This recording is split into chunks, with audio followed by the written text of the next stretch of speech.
জনগণকে উন্নত জীবন দেওয়ার যাত্রা শুরু করেছি, অনেক সাফল্য অর্জন করেছি। বাংলাদেশকে বিশ্ব দরবারে একটা মর্যাদার আসনে অধিষ্ঠিত করতে সক্ষম হয়েছি। তারপরও আমাদের আরও অনেক দূর যেতে হবে।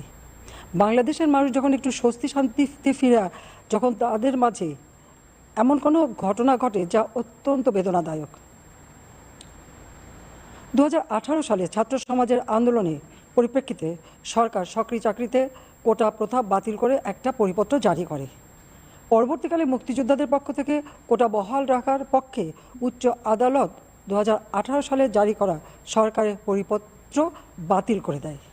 সরকারের পক্ষ থেকে পরিপত্র বহাল রাখার জন্য সর্বোচ্চ আদালতে আপিল করা হয় এবং মহামান্য আদালত শুনানির দিন ধার্য করে। এ সময় ছাত্ররা কোটা সংস্কারের দাবি নিয়ে আবারও আন্দোলন শুরু করে।